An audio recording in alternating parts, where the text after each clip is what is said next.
Je vais vous raconter une histoire vécue. Alors, j'ai un ami que je ne peux pas citer. Il est même en train de regarder ce direct. Et avant même que je ne commence le direct, je lui ai dit que, gars, je vais raconter ton histoire. Mais je ne vais pas te citer, n'aie pas peur. Parce que de toutes les manières, tu n'es pas le seul à le faire. Beaucoup de personnes le font et j'ai déjà rencontré plusieurs personnes faire la même chose. Alors, qu'est-ce qui lui est arrivé? En fait, lui, c'est un éleveur. Il élève les porcs et il élève les poulets. Vous vous imaginez que dans quelques mois, ce sera le mois phare de ces différents produits, notamment sur le marché. Parce que notamment pendant les fêtes de fin d'année, on consomme beaucoup de poulet, on consomme beaucoup de porc. Ou alors pendant même les fêtes religieuses, on consomme beaucoup de poulet, beaucoup de porc. Et si je prends un environnement comme le Cameroun par exemple, c'est un quartier où on consomme beaucoup de poulet, on consomme beaucoup de porc. Vous allez rencontrer pratiquement ici à Yaoundé, dans pratiquement tous les carrefours, vous allez voir des personnes qui font du porc brisé, vous allez voir des personnes qui font du poulet brisé. Si vous allez dans des restaurants, il y a presque toujours le menu poulet, le menu porc. Bref, je veux dire, le porc et le poulet, ce sont des nourritures nationales. En Afrique même, je vais dire. Et même dans le monde, ce n'est même pas seulement en Afrique. Donc lui, il élève les poulets et il élève les porcs. Un jour, il y a un drame qui est arrivé dans sa porcherie. Le drame, c'est lequel? En fait, c'était en 2020. À ce moment donné, nous étions pratiquement au mois de mars. À ce moment donné, il avait 85 porcs et pratiquement 3000 poulets. Mais je vais commencer par les porcs parce que ça a commencé par les porcs. Ce qui se passe, c'est qu'il y a une maladie qui a attaqué ces porcs. Il arrive un matin et il se rend compte que 15 porcs sont morts. 15 porcs sont morts. Et il était tout en larmes. C'était vraiment... Parce que je tiens à préciser quand même que c'était des porcs assez costauds. Hein. C'est des porcs qui avaient plus de 40 kilos. Certains 50, d'autres 60 kilos. Donc il a perdu plus de 15 porcs qui étaient morts juste du fait d'une maladie. Et je me rappelle ce jour tout naïvement, mais en fait, je posais la question de manière stratégique parce que moi, j'avais déjà vu des personnes qui avaient eu le même cas de figure et moi, je voulais savoir comment est-ce qu'il va faire. Et je lui pose la question qui essaie de savoir, ouais, tu as déjà enterré les porcs là, tu as donc fait comment? Les porcs sont où? Les porcs morts là. Il dit que Claudel, toi aussi, je vais enterrer les porcs comment? Je lui dis, mais comment ça? Tu vas faire quoi des porcs? Parce qu'ils sont morts quand même, ils sont morts quand même d'une maladie. Donc, toi-même, tu ne sais même pas encore exactement la maladie en question. Donc, je me dis que normalement, tu dois soit incinérer ces porcs, soit enterrer les porcs quand même, gars. C'est quand même, quand les porcs sont morts d'une maladie, il faut faire attention. Il dit, gars, Claudel, on ne peut pas tuer, on ne peut pas enterrer 15 porcs, gars. C'est pas possible. Je dis, mais comment c'est pas possible? Qu'est-ce que tu veux donc faire des porcs? Il dit, gars, tu crois que les autres qui perdent les porcs, on fait souvent comment? Je dis qu'on fait souvent comment? Comment tu vas faire? Il dit, gars, on va seulement tuer les porcs là. Du moins, ils sont même déjà morts. Donc, on va les découper, on va les nettoyer et puis on va vendre. Je dis que vous allez vendre les porcs qui sont morts d'une maladie que vous ne connaissez pas. Il dit que tu veux qu'on fasse donc comment? Je dis que, mais attends. Vous faites souvent ça? En fait, je jouais le jeu parce que moi, je sais que ça se passe. Moi, j'ai déjà rencontré plusieurs éleveurs. Moi, je connais des gens qui ont des porcheries, donc je sais que ça se passe. Mais je voulais pousser la bêtise jusqu'au niveau le plus élevé. Parce que c'est parfois important de passer pour un con. C'est très important. Parfois, c'est bien de passer pour un con, de jouer le jeu du con pour voir jusqu'où les autres vont aller. Bon, c'est vrai que c'est plus difficile de faire l'inverse parce que jouer à l'intelligent est un peu plus compliqué parce que là, il faut vraiment être intelligent. Mais jouer le jeu du con, c'est plus intéressant. Parce que, et c'est l'avantage lorsqu'on est intelligent, c'est qu'on peut jouer le con. Mais le con ne peut pas jouer à l'intelligent. Parce que lui, il est con de nature. Lui, sa nature, c'est d'être con. Donc, je vous recommande de quitter de la connerie pour tendre vers l'intelligence. Parce qu'au moins, en étant intelligent, vous pouvez jouer les cons. Alors, ce qui se passe donc, c'est quoi? C'est que je joue dans le con. Je dis, mais attends. Les porcs sont morts, monsieur. Les porcs sont morts d'une maladie que tu ne connais pas. Et tu veux vendre les porcs morts d'une maladie que tu ne connais pas. Et les gens vont manger les porcs qui sont morts d'une maladie que tu ne connais pas. Il dit que tu crois donc qu'on va faire comment? On ne peut pas perdre 15 porcs. Regarde par exemple le porc. Et là, ce jour, je suis donc descendu à la porcherie pour voir. Et effectivement, les porcs étaient vraiment gros. Les porcs étaient énormes. C'était le genre de porc qu'on utilise pendant les dôtes là. C'était des porcs immenses. Moi, je disais que, ben, on va enterrer les porcs là. Non, il faut enterrer, gars. Les porcs morts d'une maladie, il faut les enterrer. Parce que ne mets pas la population en danger. C'est quand même une question de santé publique. Quand même, tu ne peux pas faire ce qu'ils pensent là. Il dit que, mais Claudel, tu sais que si on braise les porcs là, la chaleur va faire que la maladie la parte, non? Je dis, mais comment tu dis ça? Donc, tu vas briser les porcs là et vendre? Il dit que, gars, moi, je pense que c'est ce qu'on va faire. J'ai même déjà trouvé un preneur. Je lui dis, hé, tu as trouvé un preneur. Il sait de quoi les porcs sont morts. Il dit que oui, il sait, non, il sait. Il a l'habitude d'acheter les porcs qui sont morts par maladie. Et quand il achète les porcs qui sont morts, il fait quoi avec? Il dit que, en fait, lui, il a beaucoup de points à côté des snacks où il fait du porc brisé. Et il braise les porcs là-bas. Et puis, les gens mangent. Puisque de toutes les manières, si, par exemple, actuellement, il est 19h presque 30.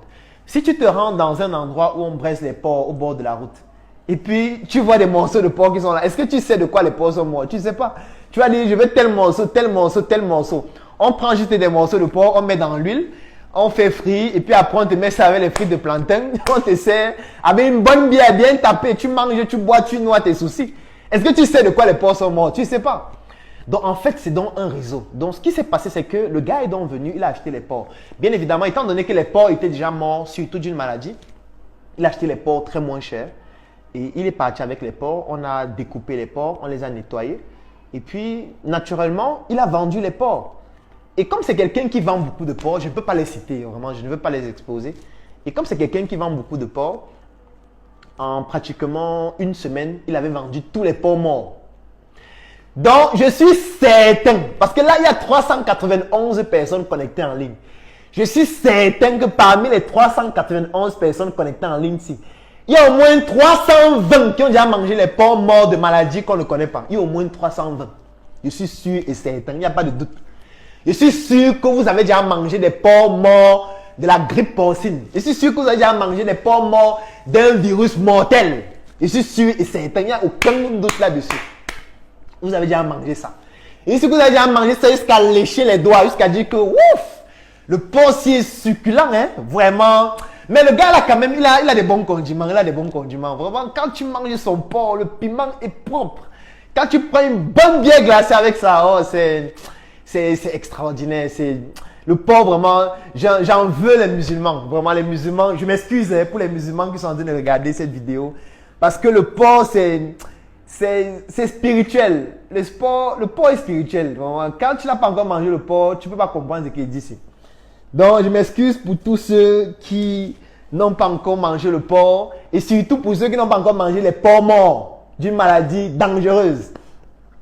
Vous avez raté, vous êtes en train de rater des choses. Vous êtes en train de rater des choses. Donc, moi, je sais. Je ne suis pas en train de... Ce n'est pas une question que je suis en train de poser. Je sais que vous avez déjà mangé des porcs morts, des maladies dont parfois les éleveurs ne connaissent même pas la maladie qui a tué le porc. Ça, c'est sûr déjà, il n'y a aucun doute. Parce que moi, j'ai déjà expérimenté ça, j'ai déjà vu faire ça. Et je ne pense pas que vous partez acheter les porcs vivants.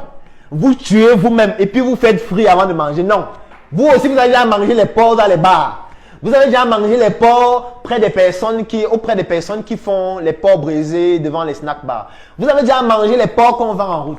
Vous avez déjà mangé les porcs au restaurant. Est-ce que vous entrez à la cuisine du restaurant? Est-ce que quand vous partez au restaurant, vous commandez les côtelettes de porc? Est-ce que vous entrez à la cuisine pour voir si le porc était vivant et en bonne santé avant qu'on ne tue le porc pour pouvoir faire les côtelettes de porc avec? Vous n'êtes pas dans la cuisine. Donc, vous avez déjà mangé les porcs morts de maladies dangereuses, de virus, d'infections dangereuses qui peuvent même envahir tout le monde entier. Peut-être c'est même de vous, peut-être vous seriez le patient zéro qui va entraîner la nouvelle crise sanitaire du fait que vous avez mangé un porc mort d'une maladie qu'on ne connaît pas encore. Qu'on va découvrir sur vous, peut-être le mois prochain ou l'année prochaine, on ne sait pas. Vous avez déjà mangé les porcs morts, tout le monde. Tout le monde a déjà mangé un porc mort d'une maladie dangereuse. Oui, tout le monde. Parce que quand vous voyez un porc brisé, vous ne savez pas d'où vient le porc. Moi, je viens de vous dire donc, d'une part, d'où viennent ces porcs. Parce que vous pensez quoi? Que quand quelqu'un élève les porcs et que les porcs sont malades, les porcs meurent, vous croyez qu'il va enterrer les porcs? Vous pensez vraiment? Et il y a l'autre là qui dit que où est le service de contrôle sanitaire? Je vous ai dit qu'il va vous démontrer que le monde c'est une arnaque. C'est une démonstration. Là, je n'ai pas encore commencé le direct. Là, je suis encore dans l'histoire particulière qui va me permettre d'entrer dans le monde qui est une arnaque. Vous dites que quoi? Vous dites, la question c'est encore quoi? Qu'est-ce qu'elle a dit? Où est le service de contrôle sanitaire? Mais nous sommes en Afrique. Même ceux du service du contrôle sanitaire, là, quand ils viennent voir ça, ils disent que mon frère, tu ne vas pas enterrer 15 porcs de 40-50 kilos. Non, tu ne vas pas le faire. Si tu veux le faire, nous-mêmes, on va t'aider à vendre. C'est ça que eux-mêmes du service là disent. Ils disent que, ok, sur les 15 porcs qui sont morts là, en plus de l'argent que tu dois nous donner, tu vas nous donner 2 porcs sur les porcs là. Tu as les équipes, non? Nettoie les porcs là. Nettoie ça. Tu as les plastiques, non? Mets ça dans les plastiques. On va partir avec. Le porc c'est mort, c'est quoi? On va mettre au feu, on va brûler ça, la maladie va partir. C'est eux-mêmes qui vont dire ça, que donnez-moi 2 porcs. Moi, je vais prendre ça. En plus de l'argent que vous devez donner, donnez-moi 2 porcs. On ne peut pas enterrer les porcs de 40 et 50 kilos. Non, on enterre un porc de 70 kilos. C'est qu'un porc qui pèse plus que certains êtres humains. Non, non, non, non. C'est trop. Même Dieu sera contre nous. Il va dire que mais vous enterrez un porc qui peut nourrir un village. Non, non, non. C'est pas possible.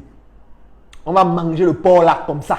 Oui. De toutes les manières, depuis qu'on mange le porc là, on sait que ça vient d'où. Donc si aujourd'hui, nous-mêmes on peut contrôler l'origine de ce porc, on va le faire. Donc en fait, le monde c'est une arnaque. Voilà un exemple du porc qui est mort d'une maladie qu'on ne connaît pas, mais qui est vendu. Tout le monde connaît ça. Tout le monde le sait. Ce que je suis en train de dire là, ce n'est pas une découverte que j'ai faite. Ce n'est pas une découverte. Et là, je jouais le con juste pour lui faire croire que je ne sais pas, mais ça se fait depuis. Les gens vendent les porcs morts de maladie. Vous pensez que ceux qui élèvent les porcs là, quand les porcs meurent, ils enterrent les porcs? Vous pensez que quand quelqu'un a sa porcherie là, et qu'un jour il y a une maladie qui attaque un porc de 90 kilos, qu'est-ce qu'il fait? Il va vendre, il va enterrer le porc de 90 kilos. Ça a un sens? Non, on va tuer le porc. On va utiliser le porc là pour faire le michui. On va utiliser le porc là dans les funérailles. Quand vous partez souvent dans les funérailles, on prend les gros porcs qu'on fait rôtir là. Vous savez que le porc là vient d'où? Vous savez qu'il vient d'où? Après, vous avez des maladies dont vous ne comprenez pas d'où ça vient. Vous avez des infections. Vous mourrez de maladies que même les médecins n'arrivent pas à diagnostiquer. Parce que vous mangez des choses dont vous ne savez pas d'où ça vient. Vous ne savez pas. Vous ne savez pas d'où les porcs viennent. Moi, je viens de vous prendre un exemple que j'ai vécu. On ne m'a pas raconté ça. Pardon. Mais ce qui est magnifique, c'est que le porc même, il meurt difficilement. Parce qu'on peut se dire que bon, c'est quand même le porc. Il pèse quand même 80 kilos. On ne peut pas quand même perdre 80 kilos. Allons sur les poulets. Parce que ce gars aussi, il élevait les poulets. Et vous savez que le poulet meurt plus facilement que le porc. Parce que le poulet, moi j'ai déjà vu des personnes avoir l'AVC en faisant l'élevage des poulets. C'est-à-dire que c'est quelqu'un qui a une bande de 2000 poulets. Et il se lève un matin, il vient, les 2000 poulets sont morts. Tous les poulets sont morts. Ou les poulets sont noyés. Ça veut dire qu'il y a par exemple eu une inondation et les poulets ont été noyés entièrement. Vous pensez qu'il va jeter 2000 poulets? Parce que moi j'ai eu un dernièrement. Il avait une bande de 1000 poulets.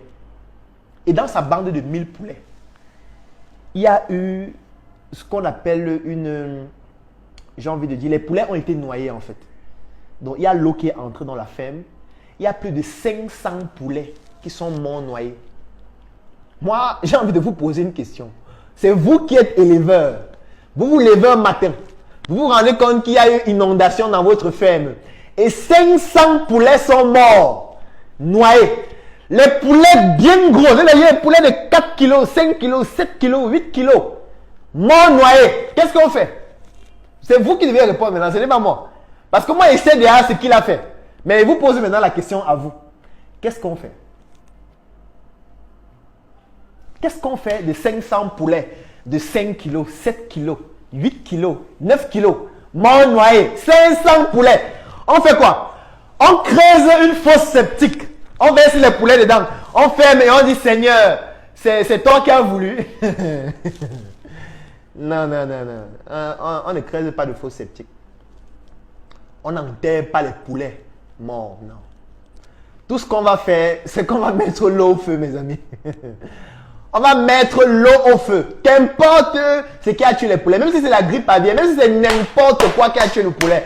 Première étape, le protocole est même déjà clair. C'est juste que ce n'est pas affiché dans les fermes. Première étape, on va mettre l'eau au feu. Ça, c'est la première étape. Deuxième étape, dès que l'eau va bien chauffer, on va continuer le processus de mort des poulets. Dès que les poulets sont morts, on va les tuer une deuxième fois. Et dès qu'on va les tuer une deuxième fois, on va utiliser l'eau pour ramollir les plumes. On va les déplumer. On va ouvrir, on va nettoyer. Et ensuite, on va prendre les poulets là, on va couper en grande partie. Je ne sais pas, ça va dépendre, soit en quart de poulet, soit en tout petits morceaux. Et on va vendre ça, soit en poulet braisé dans les restaurants, soit on va vendre ça au bord de la route. Les gars qui font le poulet braisé en route là, vous allez manger ce poulet noyé là. Vous allez manger ça. Vous avez déjà, tout le monde a déjà mangé ça au moins une fois. Je veux dire, actuellement, vous êtes 461 personnes en ligne. Vous avez déjà mangé les poulets morts. Vous qui êtes en ligne là, vous avez déjà mangé ça sans savoir. Oui. Quand vous partez en route là, vous dites que mon frère, vraiment, mets-moi les 2 morceaux sur au feu là, réchauffe ça bien. Hein. Vous savez que ça vient d'où? Si le poulet est noyé, vous allez savoir comment. Si c'est un poulet qui est mort de la grippe aviaire, vous faites comment pour savoir? Est-ce qu'il y a un test que vous faites pendant que vous êtes en train d'acheter le poulet? Donc vous êtes en train de manger les poulets morts de grippe aviaire, les poulets noyés, chaque jour. Et j'ai envie de vous dire que ça fait partie de la plus grande partie des poulets que vous mangez. Parce que ces poulets-là coûtent excessivement moins cher. Et ça coûte moins cher quand vous ne savez pas qu'ils sont morts de cette façon. Parce que si vous ne savez pas qu'ils sont morts de cette façon, on va juste déplumer, nettoyer, mettre dans les paquets et vendre ou congeler. Et vous vendez ça congelé, vous allez savoir comment. Quand vous partez au supermarché et vous voyez les poulets congelés qu'on vend, vous savez que les poulets là sont morts comment? Vous savez qu'ils sont morts de quoi? Donc, vous tous qui avez par exemple mangé le poulet aujourd'hui là, vous ne savez pas si le poulet est mort de la grippe aviaire. Personne ne peut savoir. Donc, comment est-ce qu'on appelle donc l'histoire des porcs et des poulets que je viens de raconter? Est-ce que c'est une arnaque ou pas? Moi, c'est maintenant vous qui pose la question. Parce que quand il dit que le monde c'est une arnaque, on dit que vraiment Claudel c'est un bandit. Claudel c'est un arnaqueur. Claudel c'est un voleur. C'est un vendeur d'illusions. Il veut maintenant justifier le fait qu'il est un arnaqueur. Il veut dire que tout le monde arnaque. Maintenant, je suis en train de vous prendre des cas pratiques. Si vous n'étiez pas au courant de ça, je viens donc de vous apprendre. Et ce n'est pas moi qui a découvert ça. Ça existe depuis des années. Ce n'est pas moi qui découvre ça. Tout ce que vous avez mangé en route là, tous les poulets que vous mangez là, il y a les poulets morts de maladies dangereuses font partie des plus grandes proportions de poulets vendus en route dans les restaurants. Est-ce que quand vous partez au restaurant, vous entrez à la cuisine, vous ne savez pas d'où les poulets qu'on vend au restaurant viennent? Vous ne savez pas. Vous n'avez aucune idée de là où ça vient. Moi, vous savez comment j'appelle ça? Hein? J'appelle ça une arnaque. Parce que j'ai défini le fait d'arnaquer et d'escroquer tout à l'heure comme le fait d'obtenir quelque chose en trompant ou en procédant de manière frauduleuse. Quand vous prenez un poulet qui est mort de la grippe aviaire, vous savez qu'il est mort de la grippe aviaire, vous le prenez quand même, vous chauffez l'eau, vous le déplumez, vous le nettoyez, vous partez exposer, vous faites braiser en route. Les gens viennent, on dit que le poulet c'est combien? Vous dites le morceau si c'est 500, le morceau si c'est 1000 francs, le morceau si c'est 1500. Quelqu'un choisit le morceau de 1500, vous mettez dans l'huile. Je vais parler de l'huile tout à l'heure, je ne suis pas encore sur l'huile, donc je laisse d'abord l'huile, les condiments, je laisse tout ça. Je parle seulement du poulet et du porc. Vous mettez dans l'huile, vous faites chauffer, vous faites chauffer, vous faites chauffer. Après, vous coupez les plantains, vous mettez dans le papier alu. On va parler de ça tout à l'heure dans l'agroalimentaire. Vous mettez dans le papier alu. Dès que vous finissez de mettre dans le papier alu, vous donnez à la personne. Parfois, il peut même durer avant d'arriver à la maison. Donc, ça chauffe dans le papier alu avec tout ce que ça peut entraîner comme conséquence. Vous arrivez à la maison, vous mettez dans le plat, vous ornez bien le plat. Il vous a mis les cure-dents. Vous prenez le cure-dent, vous piquez les plantains, vous mangez. Vous piquez le poulet, vous mangez. Vous dites que wow, c'est bon, hein, son condiment là, vraiment, waouh. Mais le gars là fait le poulet, non, il est trop fort. On appelle ça comment? On appelle ça une arnaque. Oui. N'ayons pas peur des mots. On appelle ça une arnaque. Point. Il n'y a pas une autre définition à ça. On appelle ça une arnaque. Et si lui qui vend ça ne savait pas que le poulet est mort de la grippe aviaire, ça veut dire que celui qui lui a vendu savait. Ça veut dire qu'il y a au moins quelqu'un dans la chaîne qui sait que les poulets-ci sont morts de manière dangereuse et peuvent même causer des maladies. Donc ça veut dire qu'il y a l'arnaque derrière. C'est une arnaque. Oui. C'est une arnaque. Ce n'est pas une autre chose, c'est une arnaque organisée, bien entretenue. Oui, c'est l'arnaque. Donc, vous ne pouvez pas dire que ce n'est pas l'arnaque. C'est donc on appelle donc ça comment?